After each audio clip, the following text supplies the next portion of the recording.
Hello दोस्तों, मेरा नाम अंश है। जैसा कि आप लोग मुझे जानते ही होंगे।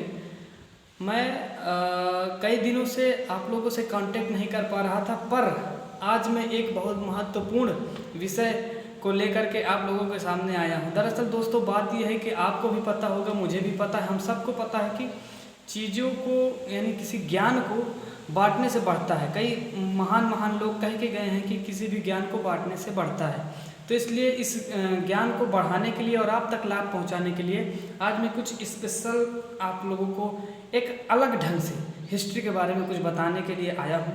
दोस्तों, आज हम लोग यानी मैं आप लोगों से चर्चा करूंगा जब हड़प्पा सभ्यता थी, यानी हड़प्पन सिविलाइजेशन से औरंगजेब तक की बात हम लोग करेंगे। औरंगजेब यानी कि हम 3500 BC से मतलब कि जब अकबर आया, जहांगीर आया, शाहजहां आया, फिर उसके बाद जब औरंगजेब आया यानी 1700 ईस्वी तक, वहाँ तक की बात हम लोग करेंगे।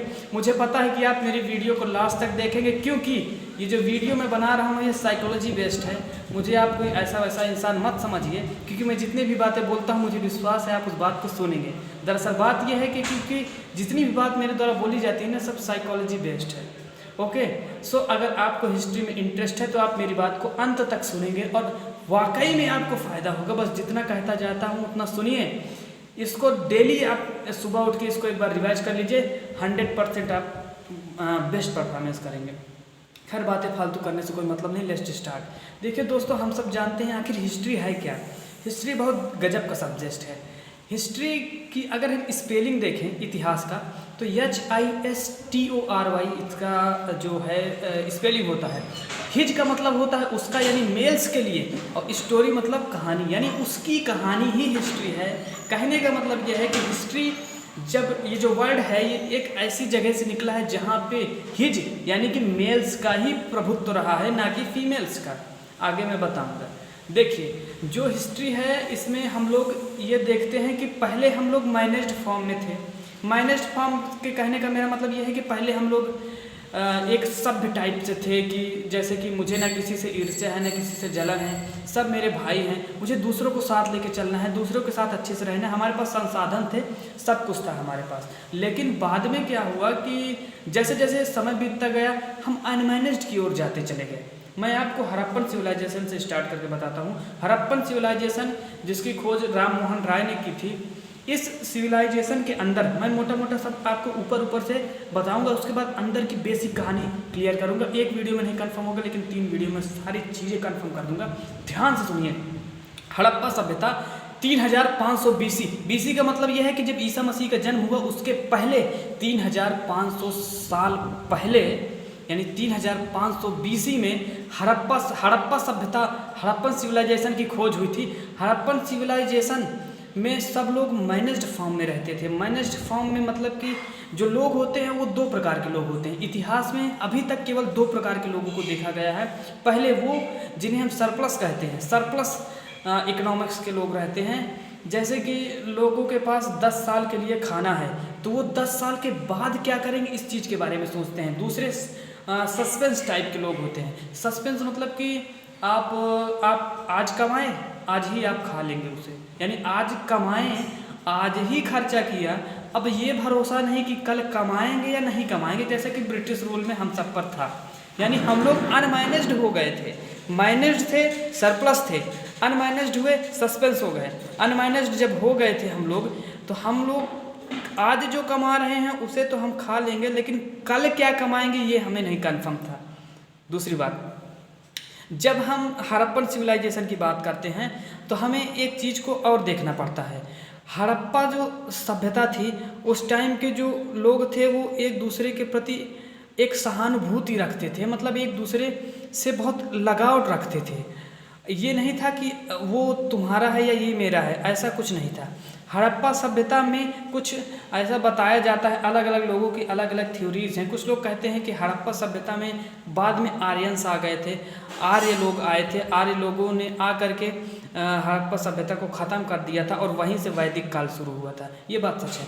वैदिक काल के बारे में आपको बता दूं कि जो हड़प्पा सभ्यता थी ये एक टाइम पीरियड था जो कि 3500 ईस्वी से 1500 ईस्वी तक चला। 1500 BC तक ईसा पूर्व, अंग्रेजी में BC, हिंदी में ईसा पूर्व तक चला। 1500 ईसा पूर्व से 1000 ईसा पूर्व तक हमको पता है कि लेटर वैदिक काल चला था। वैदिक काल क्या है? वैदिक काल उस काल को कहते हैं जहाँ पे लोग एक घुमंतु टाइप के होते हैं, एक चरवाहा टाइप के, मतलब कि अपने जानवरों को एक स्थान से दूसरे स्थान तक घुमाते हैं। वैदिक काल में पहले लोगों का ऐसा सिस्टम हुआ था। बाद में जब लेटर वैदिक काल आया, लेटर वैदिक काल में लोग इकट्ठे होने लगे, एक जगह पे इकट्ठे होने लगे, और जो लोग रहते थे उनको जन कहा जाता था। जो इस जगह पे इकट्ठे होते थे, इसमें जो एक मुखिया होता था उसे जनपद कहा जाता था। कई सारे जनपद इकट्ठा होकर महाजनपद का निर्माण करते थे, और जो महाजनपद का मुखिया रहता था उसे राजा कहा जाता था। That was the king, right?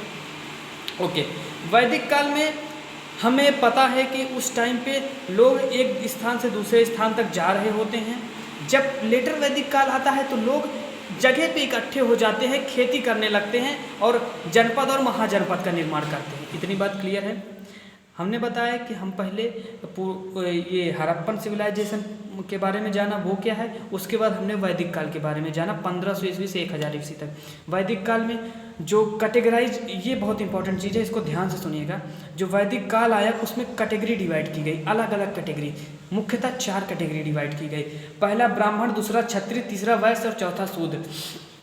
ये जो ब्राह्मण, क्षत्रिय, वैश्य और शूद्र की कैटेगरी डिवाइड की गई थी, ये किसी इस बेसिस पे नहीं डिवाइड की गई थी कि मतलब कि क्षत्रिय है तो ब्राह्मण है, ऐसा कुछ नहीं था।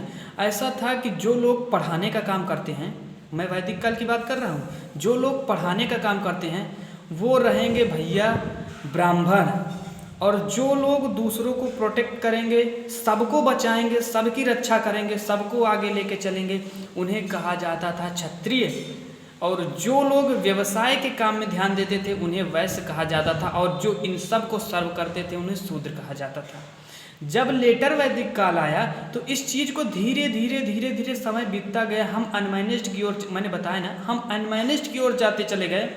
तो ऐसा हुआ कि जो राजा है वो क्षत्रिय है, अब उसने स्ट्रगल करके इस मतलब कि जो उसका काम ही है दूसरों को प्रोटेक्ट करना, तो वो स्ट्रगल्ड पर्सन है। लेकिन जो उसका सन है, क्या पता वो स्ट्रगल्ड पर्सन है या नहीं, परंतु उसे सब फ्री में मिल रहा है, क्योंकि लेटर वैदिक काल का नियम आया कि जो ब्राह्मण है उसका पुत्र ब्राह्मण होगा, जो क्षत्रिय है उसका पुत्र भी क्षत्रिय होगा, जो शूद्र है उसका पुत्र भी शूद्र की तरह ही रहेगा, भले ही वो कितना ही इंटेलिजेंट, कितना ही संघर्षशील क्यों ना हो। अब आप ही बताइए, अगर मान लीजिए किसी आदमी को सत्ता यानी पद बिना किसी संघर्ष के मिल रहा है, तो क्या वो संघर्ष करना पसंद करेगा?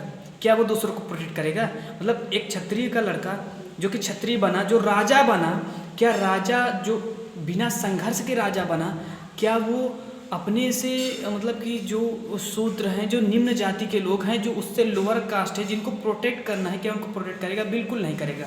तो इसी तरह धीरे धीरे हम अनमैनेज्ड की ओर जाते चले गए, अनमैनेज्ड होते चले गए। लेकिन आपको पता होगा इसमें सबसे ज़्यादा फायदा ब्राह्मणों का था, क्योंकि ब्राह्मण लोगों को पता था कि अब कमाई हमारी ही होने वाली है। ब्राह्मण लोगों ने अलग अलग धर्म निकाले, अलग अलग देवी देवताओं को बताया। ब्राह्मणों ने बताया आपको ये कष्ट है तो आप इन देवी की पूजा करिए, ये कष्ट है तो इस देवी की पूजा करिए, ये कष्ट है तो ये हवन करिए, ये कष्ट है तो ये हवन करिए, आपके कष्ट दूर होंगे। यानी ब्राह्मणों ने ज़बरदस्त की कमाई की और अच्छा खासा लाभ भी उठाया। उस समय सबसे ज़्यादा फायदा ब्राह्मणों को था, सबसे ज़्यादा नुकसान था शूद्र को, क्योंकि उन्हें बहुत सफ़र करना पड़ा। अब इस चीज़ को देख करके क्षत्रियों से रहा न गया, तो क्षत्रियों ने, कुछ क्षत्रिय ऐसे थे जो मतलब कि जिनके अंदर प्रोटेक्ट करने की भावना थी, दूसरों के दुखों को समझने की भावना थी, इसलिए उन लोगों ने जैनिज्म और बुद्धिज्म की शुरुआत की। आपको पता होगा जो जैन धर्म, बुद्ध धर्म है, ये क्षत्रिय धर्म से ही निकला है। कहीं पे भी जाके आप सर्च कर लीजिए, कुछ भी कर लीजिए, ये मेरी बात जितनी बताई जा रही है ये सब एक हिस्टोरिकल बात है, ये सब एकदम बात फिक्स है, ये हिस्ट्री में साफ साफ लिखा गया है। तो जैनिज्म, बुद्धिज्म, क्षत्रियों से ये बर्दाश्त ना हुआ। क्षत्रियों ने देखा कि ये जैनिज्म और बुद्धिज्म मतलब मैंने आपको बताया, हम लोग ईजी अप्रोच की ओर दौड़ते हैं, जो हमें आसानी से मिल जाए। तो हमें आसानी से मिलता गया, हमें आसानी मिलती गई कि हम जो है उसकी ओर जाएं, कि हम बौद्ध धर्म को अपनाएं, हम जैन धर्म को अपनाएं। हम बौद्ध धर्म को अपनाते हैं, हम जैन धर्म को अपनाते हैं, तो हमें एक शांति मिलती है, सुख मिलता है, यानी हम ईजी अप्रोच की ओर जा रहे हैं। तो ये हमें देखने को मिला। इतनी बात क्लियर। मैं फिर से बता दूं, मैंने आपको बताया कि हड़प्पन सिविलाइजेशन, मैंने आपको बताया वैदिक काल के बारे में, मैंने आपको बताया पूरा वैदिक काल यानी लेटर वैदिक काल के बारे में। लेटर वैदिक काल 1000 ईस्वी से 600 BC तक चला था। अब बात को ध्यान से सुनिए। उसके बाद 600 BC के बाद सारा सिस्टम ऐसे ही ढलता चला आया। लोग जनपद बने, महाजनपद बने, लोग एक दूसरे से लड़े, लड़ाइयाँ की, अलग अलग वंश बने, अलग अलग मगध, जैसे कि एक मगध का जो वो वंश था वो बना, अलग अलग वंश आए। लेकिन जो सबसे ज़्यादा मेन इम्पॉर्टेंट है वो अब यहाँ से है, वो ये है कि 321, आपको जो ये मैं बता रहा हूँ डेट 321, ये 321 BC यानी ईसा पूर्व पर एक बहुत ही ज़बरदस्त के राजा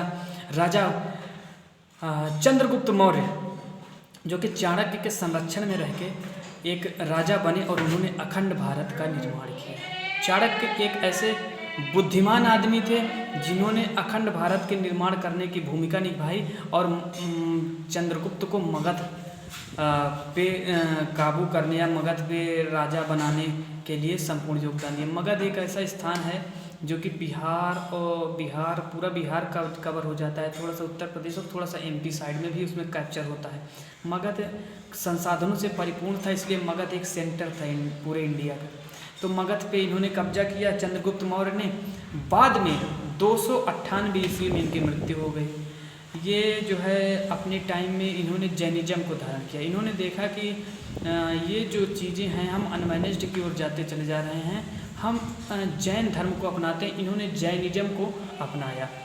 बाद में इनके पुत्र जो थे वो थे बिंदुसार इनके पुत्र थे, यानी कि चंद्रगुप्त मौर्य के पुत्र बिंदुसार थे। बिंदुसार 298 ईसा पूर्व से 273 ईसा पूर्व तक राज किया। बिंदुसार ने सेम अखंड भारत को संभाल के रखा, यानी उनके पास क्षमता थी, वो अखंड भारत पे राज्य करने लगे। कुछ ही जनपद बचे थे जो पूरे इंडिया में जो उन्होंने कैप्चर नहीं किए थे। ऑल ओवर जो जनपद थे has been captured by Chandragupta Maurya and Bindusara ruled all the janapadas, right. तो हाँ, तो उसके बाद बिंदुसार के कई लड़के हुए, जिसमें से जो हमें पढ़ना होता है, जो हमें लिखना होता है, वो थे अशोक सम्राट। आप लोगों ने बहुत ज़बरदस्त आदमी है, आप लोगों ने सुना होगा इनके बारे में। अशोक सम्राट एक ऐसे आदमी जिन्होंने ना केवल भारत पर कब्जा किया बल्कि पाकिस्तान, अफगानिस्तान, ईरान, इराक, इन 4 देशों में पूरे महाजनपद को एक तरफ से कब्जा कर लिया। अशोक ने 273 ईस्वी में बिंदुसार की मृत्यु होती है। 273 से ईसा पूर्व की बात मैं कर रहा हूँ। 273 से 269 यानी 269 में इन्होंने क्या किया कि उतने के अंतर्गत में अपने जो 5, 6, 7 भाई थे सबको खलास कर दिया, अपने सिर पे तिलक लगा के बढ़िया गद्दी में बैठ गए। शुरुआत में ये बहुत मतलब उस टाइप के इंसान थे कि हम जो है सबको मारेंगे, सबका वो करेंगे, मतलब कोई इनमें वो नहीं था कि हम मैनेज्ड की ओर जाएं, अनमैनेज्ड होते चले जा रहे थे। फिर उसके बाद एक लड़ाई हुई थी 361 ईस्वी में। जो अशोक के दादा थे वो बाबा जिन्हें हम कहेंगे दादा, वो थे चंद्रगुप्त मौर्य, और उनकी इच्छा थी कि हम सब लोग किसको जीते, हम सब लोग उसको जीतें, किसको, कलिंग को। कलिंग नाम की एक जगह थी, उसको जीतें। वो बहुत ज़बरदस्त जगह थी, वहाँ पे जीत नहीं हो पा रही थी, मतलब कोई उसको जीत नहीं पा रहा था। तो वहाँ पे अशोक ने कलिंग को जीता और बहुत ही बढ़िया अपना परफॉर्मेंस किया। लेकिन जब कलिंग का युद्ध हुआ तो उसमें बहुत सारा रक्तपात हुआ, बहुत सारे लोगों की जाने गई, बहुत ज़्यादा मतलब कि खून वगैरह बहा, बहुत कुछ हुआ। तो इसके कारण जो है हम सुनते हैं कि अशोक ने अपने धर्म को वो कर दिया, मतलब कि 361 ईसा पूर्व में उन्होंने अपने आप को सन्यासी यानी मॉन्क के टाइप में वो कर लिया। तो बस यही रहा। मुझे विश्वास है कि आपको वीडियो पसंद आएगा, पर फिर भी मैं एक बार शुरू से लेकर अंत तक रिवाइज कर देता हूँ। देखिए, हमने जाना कि सबसे पहले हड़प्पन सिविलाइजेशन क्या है, जो कि 3500 ईसा पूर्व। सेकंड नंबर पर वैदिक काल, वैदिक काल मतलब कि 1500 से 1000 के बीच आया था। वैदिक काल में लोग इकट्ठा हो रहे थे, लेकिन लोग इकट्ठा होते थे, जानवरों को चराते थे। वहाँ पे कास्टिज्म को कैटेगरी वाइज किया था, मतलब जो कैटेगरी डिवाइड की गई थी उनको इनके काम के हिसाब से बांटा था, ना कि जात के हिसाब से। उसके बाद आया लेटर वैदिक काल 1500 से 1000 ईस्वी पूर्व में, जिसमें लोगों के काम को उनके जात के हिसाब से डिवाइड कर दिया गया। क्षत्रिय है तो उसका लड़का क्षत्रिय, ब्राह्मण है तो उसका लड़का ब्राह्मण, यानी जो जिस जन्म के हिसाब से उनको कैटेगराइज कर दिया गया लास्ट में, यानी पूरा वैदिक काल में। पूरा वैदिक काल तो कि हम तीनों काल के बारे में पढ़ चुके। उसके बाद 321 ईस्वी में जो थे चंद्रगुप्त मौर्य आए थे। 321 ईस्वी से 298 ईस्वी तक वो रहे। 298 ईस्वी में उनके पुत्र बिंदुसार आए थे। चंद्रगुप्त मौर्य ने जैन धर्म को धारण किया था। बिंदुसार 298 से 273 तक रहे। उसके बाद बिंदुसार के जो कई पुत्र थे, जिसमें से अशोक एक बुद्धिमान और स्ट्रेटेजिकल टाइप का इंसान था, वो 298 से 269 तक वो जो है क्या किया वो अपने भाइयों को ख़त्म किया। अपने भाइयों को ख़त्म करने के बाद वो राजगद्दी पर बैठा, तिलक उलक लगा के बढ़िया। फिर उसके बाद ज़बरदस्त तरीके से ना कि इंडिया में बल्कि उसने यूरोप तक भी अपने क्षेत्र को फैलाया। उसने पाकिस्तान, अफ़गानिस्तान, ईरान और इराक में भी पूरे ईरान इराक को कब्जा किया। और फिर बाद में जब 661 ईसा पूर्व में कलिंग की लड़ाई हुई तो उसका हृदय परिवर्तित हो गया, यानी अशोक सम्राट एक जैनिज्म को अपना करके एक मॉन्क टाइप में बन गए, सन्यासी बन गए। धन्यवाद। मुझे आशा है कि आपको वीडियो पसंद आई होगी। वीडियो बनाने का उद्देश्य मेन यही है कि आप चीज़ों को समझें, आप चीज़ों को जानें। आप अगर इसे एक बेहतर ढंग से नोट करते जाएंगे, वीडियो देखेंगे, दोबारा देखेंगे 2x पर लगा के, मुझे विश्वास है आपको चीज़ें समझ में आएंगी। आज के लिए बस इतना ही, क्योंकि वीडियो बहुत लंबी हो जाती है तो आप भी बोर हो जाते हैं, आप नहीं देखते हैं। अगली वीडियो में हम आपको बताएंगे कि आखिर जब ये मतलब कि हुआ तो उसके बाद मुग़ल वंश कब आया, यानी भारत पर सबसे पहले इस्लामिक कंट्रियों का कैसे क्या हुआ, इन सब चीज़ों के बारे में बताएंगे। Thank you.